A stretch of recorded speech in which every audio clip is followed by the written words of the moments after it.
Welcome viewers to the Saturday, November 4th edition of 284 News. I'm Jacka Whitting bringing you our top stories from this week. Thank you so much for joining us. Considering the Virgin Islands government's quorum in the House of Assembly, wouldn't it have been more effective for His Majesty's loyal opposition to remain in the session on Tuesday, October 31st? This question was posed to members of the opposition by 284 Media on Thursday, following public criticism of the opposition's walkout. The most senior members of the opposition, Leader Honorable Ronnie Skelton and Member for the 3rd District Honorable Julian Fraser, seized this opportunity to explain the necessity and impact of the walkout. Skelton explained that the walkout was somewhat of a last resort for the opposition's limited toolkit for dealing effectively with the government. The opposition has only a few items in their arsenal to deal with government, any opposition, any place in the world. That is asking question of government, holding them to account through the Public Accounts Committee, and taking actions like we took some day ago. And there is one more that we can take. There's not many things that the opposition can do, but at some point in time, the opposition must show their disgust, and they must do it in a dramatic way in order for the government to get the message. Because and another thing, opposition will have their say, but the government will have their way. Honorable Fraser emphasized that the opposition has reached a point where they need to take a stand. He urged the public to understand that decisions made by the opposition are in their best interest. There's no objectivity. No one looked at the issue. That question just came. Why don't you just stay because the government has a quorum? You have to take a stand. You have to make a point. And we took a stand because the government would continue to do what they have done if we sat there. The public needs to understand that we are working in their best interest. And working in their best interest meant that the government must know that democracy means that there is an opposition and there's a government.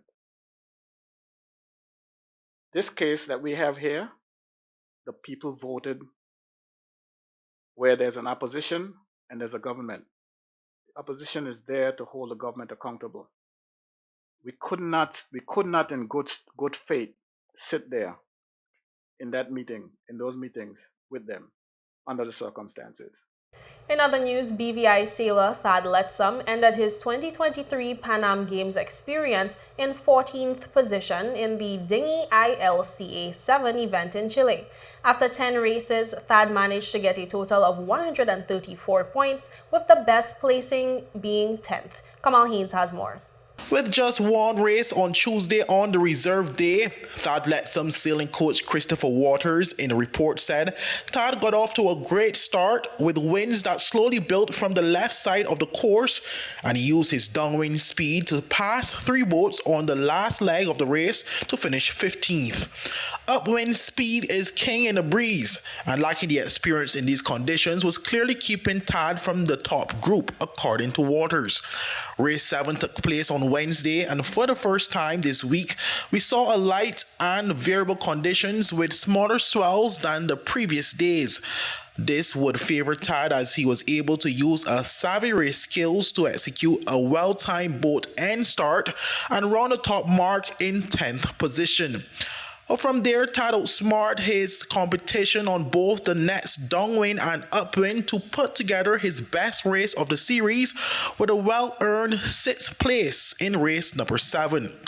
Race 8 saw a building sea breeze, and much like the other races, upwind speed was king. With smart tactical decisions and great boat speed downwind, Thad was able to manage a 14th place for race 8.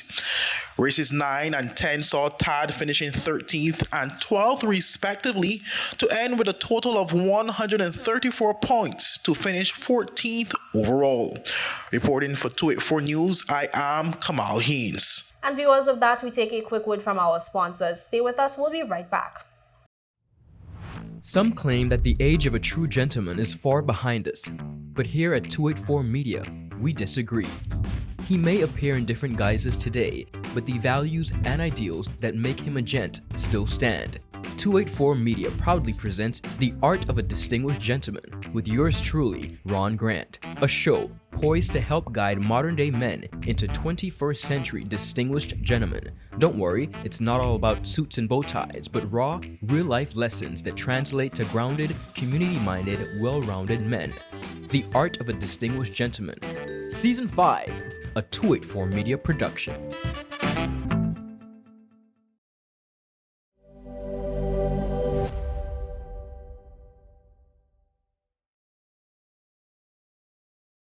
Is business slow, cash flow down, hosting an upcoming event? We can help. Advertise with 284 Media and take your business or event to the next level by enhancing your present marketing and messaging strategies. Allow our team of experts to create a personalized ad that sets your business apart from all the rest.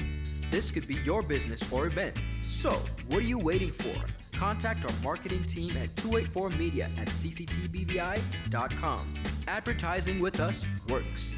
The wait is over. CCT Fire is here. Experience ultra-fast downloads, seamless streaming, and even more reliable connectivity on an all-new fire-blazing super-fast CCT Fiber network. CCT Fire. Bring it home and upgrade today. Welcome back and thank you so much for staying with us. We continue with news that the Recovery and Development Agency recently hosted a successful community meeting at the BVI Red Cross for the new Eslyn Henley Riches Learning Center. As part of the meeting, attendees were given a comprehensive understanding of what to expect from the new state-of-the-art facility. So this is you can see on your screen an image, a rendering of the school building as it will appear from the street. Just to clarify exactly where the site is, it is in the Johns Hole area, just above the site of the Altheus Catliff School and adjacent to the Enid's Catliff School, and it will share grounds, playground space, open space with those two schools. So that, of course, makes it across from the Red Cross and Social Development Building and the open lots that are in that area.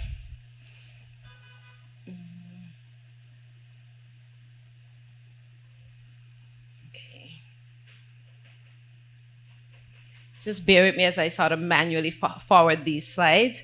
You're seeing the site plan in front of you right now. The way you enter the site is that you would drive up the road past Altheus Catliff, enter, there's a covered drop-off area for students.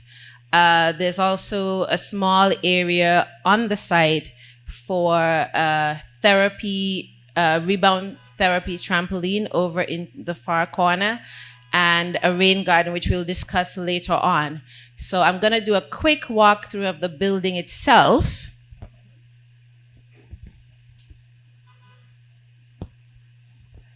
Okay, so you're looking at the floor plan. Now there is a central corridor that runs the length of the building from the head to the tail, so to speak.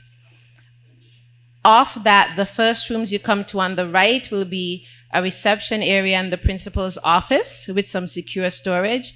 On the left, you'll have the staff room. As you go further in, you'll see some utility spaces, electrical and mechanical rooms, as well as a kitchen, which will be used for occupational skills, as well as just preparing or warming up meals. A laundry above that. To the left of the hallway, you'll see some storage spaces, restrooms for the teachers, as well as a small sensory room and what we call a hygiene room, which we'll talk a bit more about later, which is fairly important for special educational needs schools to serve the student population. On the right, just past that, you'll see a multi-purpose hall. Within that, there's an area for a sunken indoor trampoline for rebound therapy indoors, and this is a double height space. You'll probably recall seeing a higher sloped roof in the entry rendering, so that would be that space. To the left of that is a classroom which is being shown as a computer lab media room at this time. all of the 5 classrooms are fairly flexible. This one, being more towards the front, will be more computer, library, art, those sorts of functions, those sorts of classes. Right past that, you will see 2 student restrooms, female on the right, male on the left. And this is a bit unusual compared to a lot of other buildings. In this case, the school population is about double the number of boys as girls. And that tends to be the case a lot in special educational needs. You'll have to ask the scientists why. And so we've designed accordingly. Past that, you'll see 2 classrooms on the right, 2 classrooms on the left. They're fairly generous in size because everything in this building is meant to be handicap accessible, which means level floors, wide corridors, generous spaces so that if you have multiple students in wheelchairs or who need to use a walker, they can be accommodated. Minister for Communications and Works, the Honorable Kai Reimer, also provided brief remarks at the meeting and actively participated in the session by asking questions. Thank you. Good afternoon, everyone. First of all, I'd like to applaud the team for this project. I think it's timely. We are quite excited about it in the community. I had the opportunity to visit a school yesterday, Enid's Adams, and I saw some of our nonverbals and some other students, and I know this facility would be necessary for them, and we need to provide these sort of facilities for our children of differently abled and differently able children, and I think this is the first in the Caribbean. I understand. So this is something to be very proud about. I just have a question though in terms of any traffic interruption for the community, and I guess noise and your hours of operation. I know it's like building a house, but just for the community to be aware of what to expect. Outland Heavy Equipment, who will be overseeing the construction phase of the project, responded to the minister's questions and provided details on the construction process. I think this project is going to flow a lot easier than previous projects that we've done when it comes to traffic, just because you have access to the residents from 2 different locations. We will keep our working hours under standard hours, which would be from 7 to 4. Of course, with the liaison officer from the RDA, once we have pause or anything coming up that we think could run outside of those hours, we would definitely give them some sort of heads up so the people in the community would know what's going on. I think as far as the dust and noise interruptions, it would just be the regular construction noises, hammers, all that kind of stuff. But I'm thinking everyone should be up and getting ready to head out to work around that time. But outside of that, I don't see us having any major interruptions with this location. Safety concerns were also addressed, with the minister inquiring about measures to ensure the safety of students attending the nearby Enid Scatliff Primary School during construction. In regards to our beautiful children at Enid Scatliff, as we are doing the construction, have we considered additional safety mechanisms while doing construction? I know the teachers would have a good grasp on the students as they play and so forth in the playground, but just in case they might be a bit mischievous and inquisitive as to what is happening, how we can make sure that they are secure, they are safe. What I would say concerning this site, this is one of the few sites that we've ever been on that's actually fully contained. So I don't necessarily see any issues with students. Even if they're a little disgusting, they're going to catch the tail to climb over the fence.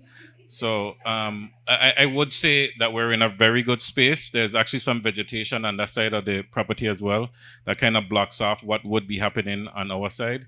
And we're very open to having conversations with the teachers if we need to adjust our schedule when they have morning devotions or whatever, so we can be less noisy to accommodate them. But what we do say, just please take into consideration, it will be a construction site. We want to get in and get out of there. So we will accommodate you as much as you would accommodate us. And viewers, with that, we take a quick word from our sponsors. Stay with us because there is more news when we return. The push was to understand whatever we need in the second district or whatever we need even in the Virgin Islands, We have the capacity, we have the resources, we have the knowledge. We have to improve our primary health care. What we have seen over the years, anybody could tell you this, we have seen a decline in the level of primary health care. That is the clinics. I think party politics, political agendas, after April the 24th should have been put aside. How do you move government resources? How do you better understand the system? How do you get your piece in there first and so on to make sure that you get the most? Folks will hear things about what we have in mind to get done for the district very soon. The government who is responsible for all of these policies and programs, they're the ones who really have the handle for all of these things. We saw the challenges in terms of how those funds were being misused and mismanaged. And we need to ensure that we have a transparent system in place to ensure that persons who need help are able to get help. We are not going to be able to attract the kind of investment that I just talked about, that you and I just talked about, in terms of new money and new business, unless we clean this country up. This fall, we're bringing you closer to the heart of democracy. Introducing Just for the Record, First 100 Days. We asked elected members of the House of Assembly of the Virgin Islands to account for their actions, successes, and shortfalls at this significant milestone since their swearing in. Find out starting Thursday, November 2nd at 8 p.m. Just for the Record, First 100 Days, exclusively on 284 Media. At Higher BVI, we're not just about business. We're about empowering lives, and that is because we aspire to inspire. By choosing us, you're supporting a company that believes in equal opportunities, diversity, and community growth. Our mission goes beyond profit. It's about providing HR solutions, fostering talent, and leaving a positive impact. Join us in building a better future, a better BVI. Choose Higher BVI, where your support isn't just a transaction, it's a transformation. Together, we're changing lives in these beautiful Virgin Islands.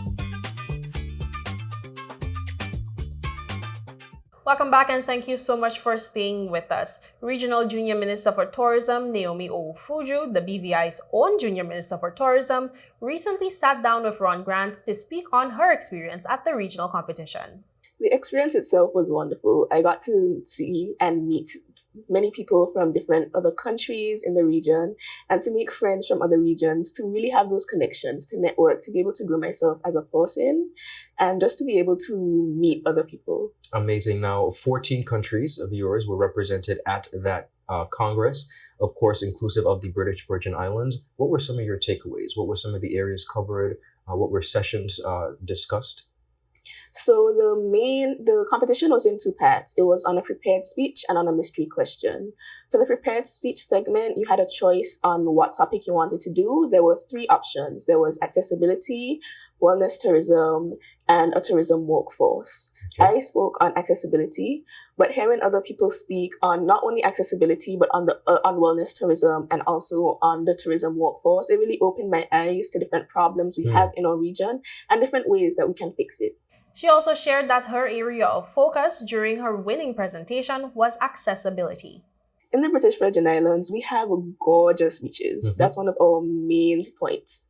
And what I spoke about, one of the points that I mentioned in my speech, was having beach wheelchairs so that wheelchair users can access beaches. So the beach wheelchairs allows them to go in the water and also to be able to be on the sand, because regular wheelchairs, sand will get caught up in the wheels and it will always be a problem with going on the beach and then going back to regular indoors. Understood. So beach wheelchairs allows you to go in the water, not only in the water, but also just to relax on the sand. Excellent. So that was the first presentation. What was the topic discussed for the second one? Pardon me? What was your second topic? Was it just one topic? Yes, it's just one topic, but I had 3 points on accessibility tourism. So that was my first point. My second point was access to restaurants, not just restaurants, but information in restaurants. So how you would read a menu. So there would be options in Braille to have them in large print for people who can't really see properly. And then an option for them to be digital so that they can be transferred to voice so that people who can't see can hear. Excellent. Now, you mentioned that you were made aware of some other concerns that were across the region. What were some of the areas that were presented from some of your counterparts? So in wellness tourism, they presented on how to really enjoy and make use of the culture before us, because we always have those, your grandparents, they always know that. Of course. Yeah. They always know the history and the heritage. Yes, and how to make herbs and all those different things work for your body. So people really, they expanded on that, and they made light to the different ways and how we can use those in modern society. Naomi also took the time to share her experience of journeying to the Turks and Caicos Islands and winning the title of Regional Junior Minister for Tourism. It was really nice to see how different countries just not the countries themselves, but people from those countries. Okay. So being able to interact with those people, get to hear the different accents, the different ways that they speak, and what's really important to them about their country. Remarkable. You were accompanied by a number of persons. Can you tell us about your team that supported you, whether it be from the government of the Virgin Islands or the BVI Tourist Board and Film Commission? Yes, so I had two people come with me from the BVI Tourist Board. That was Mrs. Natalie Penlake and Mr. Arvin Hodge. They were of great help to me. Beautiful. Because on the day of the competition itself, I was actually feeling quite nervous. But Mrs. Penlake was really able to help me calm my nerves and really focus my brain. Amazing. What would you like other young persons who are watching on? Of course, you represent the Elmore Stout High School. Shout outs to the Elmore Stout High School. Shout out to the Elmore Stout High School. What would you like your fellow students who are interested in public speaking, who are interested in having the confidence to be able to really present on various topics? What would you say to them based on not only your local experience, but now being successful as the Regional Junior Minister of Tourism? Well, for public speaking, it's really something that you just have to practice. Okay. It's practice makes perfect. And I always hated that saying when I was growing up, but having matured a little bit, it really is true. So even if it's just talking to your stuffed animals, talking to your friends, talking to your family, the little practice makes the difference. What were some of your programs in school that assisted you to take a liking to public speaking? Well, I actually was part of my school's debate team, and we came second in the inter-school secondary school debate.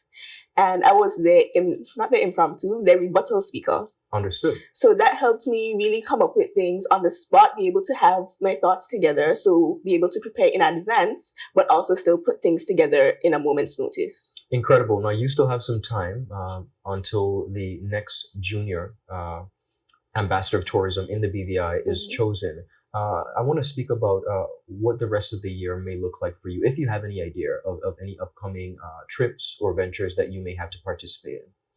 Well, with different events that the Tourist Board is going on, hosting, such as BVI Lobster Fest, I'm hoping to be a big part of those events, being able to really represent the youth on that part. Amazing. And what has your experience been like so far working and collaborating with the BVI Tourist Board? It's been wonderful, actually. Part of my winning was an internship. So I was able to work at different areas in the tourism sector. And one of those places was at the moorings. So I was really able to interact with different people and just know how to really greet people, because talking to people is a skill. Being able to talk to different types of people and being able to keep your calm in certain situations. And that was really important to me. In closing, she gave thanks to the many persons who contributed to her success. I'll start with thanking my mom. She was really important to me, always supporting me. I like to do a lot of different things. So with her supporting me on all these different ventures, I was bound to win something. So thank you, Mommy, for that. I'd like to thank my grandmother, who's been that secondary support for me. I'd like to thank all my different teachers at the Elmore Stout High School, teachers, principals, especially Mr. Foy and Miss Webb. I could have done it without y'all, but it was amazing to be able to do it with y'all. I would also like to thank the people from the British Virgin Islands Tourist Board. Giving me this opportunity was everything. So thank you guys. And yeah, thank you. For the full interview, visit all 284 media platforms. In other news, BVI athlete DEYA Erickson missed out on the final of the women's 100-meter hurdles at the 2023 Pan American Games in Chile after finishing 6th in the semifinals on Tuesday. Kamal Haynes has more. Running out of lane 4 in Heat 2, Erickson had a clean race and looked technically sound and clocked a time of 14.42 seconds. Her race was won by Carolina Vargas of Costa Rica, who ran 12.78 seconds.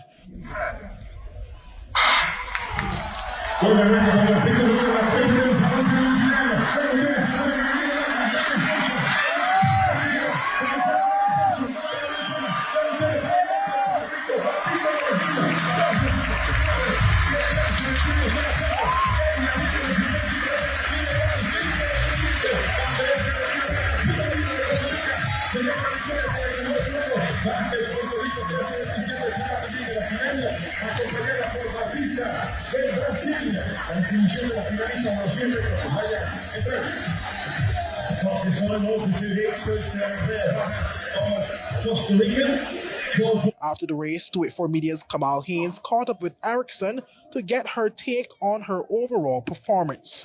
I feel fresh. I did better than I expected. So I'm not disappointed. I'm just ready for fall training now. And the race was clean. You would have leaped over every hurdle. What was the plan heading into this race? To be as clean as possible and to get to the finish line. Erickson also revealed plans of getting in shape to qualify for the 2024 Olympic Games in Paris in the 400-meter hurdles. Fall training is about to be lit. We're about to be dying on the track, throwing up, all of that. Praying to God. But preparations for Paris, I am very excited to do the 400 hurdles. Okay. Well, thank you. And you spoke about Paris, preparation for Paris. Speak about that.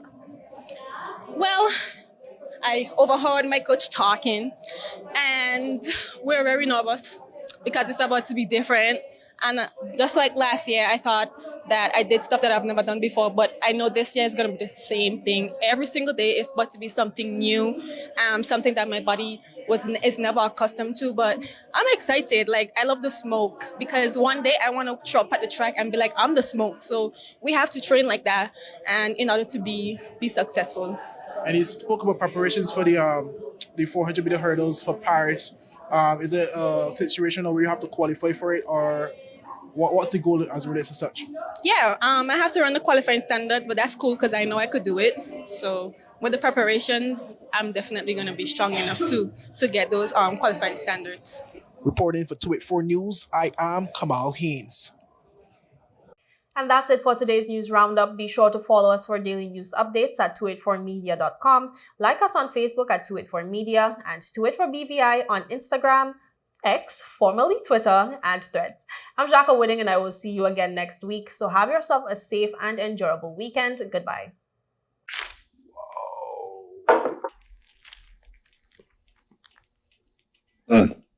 Is that my lunch? Is that my lunch?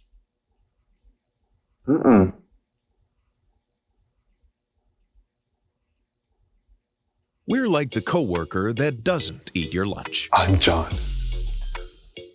I'm John. CG Insurance. Good like that. Is someone gonna get that? Hello. Hello.